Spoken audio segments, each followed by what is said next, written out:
The Colosseum is one of Rome's most iconic attractions. Completed in the year 80 AD, this engineering marvel stands as one of ancient Rome's greatest achievements. But west of the Colosseum lies another Roman landmark whose carvings contain scenes and images related to the Bible.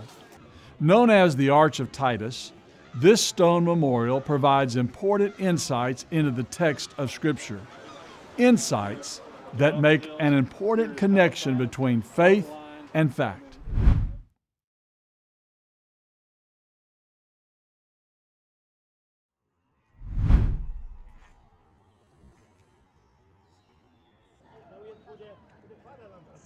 As the Republic of Rome expanded its borders in Europe and Africa, it was also conquering land in the east. In 63 BC, Pompeius Magnus invaded the land of Israel and brought Judea and its capital city of Jerusalem under his control. 100 years later, longing to throw off Roman rule, the Jewish nation revolted and fought bitterly against the armies who had occupied their land. But the Roman machine was too great, and the famous military leaders and soon-to-be emperors Vespasian and Titus reconquered much of the territory and laid siege to the holy city of Jerusalem. After many days of brutal fighting, the beloved city of the Jews fell, and the temple was robbed of its costly furnishings, brought back to Rome, and placed on display in a victory march through the Forum and up to Capitoline Hill, where sacrifices were made to their god Jupiter, the protector of the Roman armies. The Jewish historian Josephus describes the parade as follows. The spoils in general were borne in promiscuous heaps, but conspicuous above all stood those captured in the temple at Jerusalem. These consisted of a golden table, many talents in weight, and a lampstand, likewise made of gold. After these, and last of all, the spoils, was carried a copy of the Jewish law.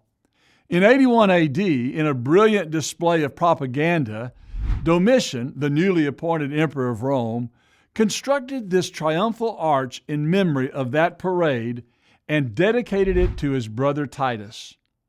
Its purpose was to remind citizens not only of Rome's great military achievement, but also to legitimize the divine status of the Flavian dynasty and Titus as a god.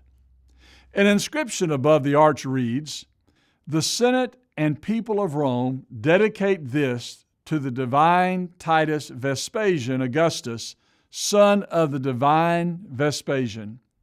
The interior vault is coffered with a central representation of the deified Titus being carried to the heavens by an eagle.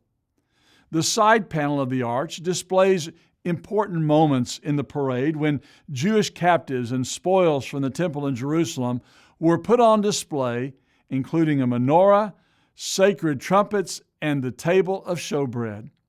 Across on the other panel, a scene depicts Titus in a triumphal four-horse chariot followed closely by the goddess Nike, who is crowning him with a laurel crown representing victory. The chariot is preceded by official attendants known as lictors and accompanied by symbolic representations of the Senate, the Roman people, and the god Roma. Each of these scenes and what they symbolize, along with the dedicatory inscription to the emperors and their divine status, give us important historical background material to the cultural practices of the era and the challenges that the Christians faced living in cities where emperors of Rome were worshipped as a god. These scenes also have a bearing on interpreting the book of Revelation by seeing that Christians, instead of Titus, will ultimately be given a victory crown, but not one that is made from laurel leaves, but rather an imperishable crown of life. It also seems likely that the four horses of Revelation chapter 6 are connected to the military power of Rome as seen in the many depictions of four-horse-drawn chariots on monuments similar to the one on the Arch of Titus. But this grand monument in memory of Titus reveals other important elements as well, elements that help us to illuminate the text of Scripture.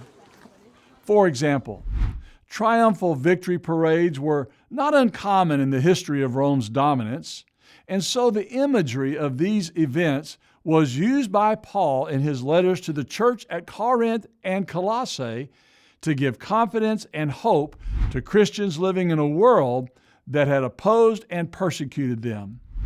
It could be that Paul was referring to these triumphal parades when he penned 2 Corinthians 2 verse 14 and Colossians 2 verse 15. In those passages, it seems likely that Christians are the spoils of war captured not by persecutors, but instead captured by Jesus, and that He proudly places them on display as those who belong to Him. And finally, the depiction of the Jewish spoils of war reminds us of the fulfillment of a prophecy made by Jesus nearly 50 years earlier that the temple would be utterly destroyed. It, along with the findings of archaeology at the Temple Mount in Jerusalem, remind us that the testimony of the Bible is reliable and true. The Arch of Titus and the discoveries of archaeology is yet another powerful example of the connection between faith and fact right here in the land of the Bible.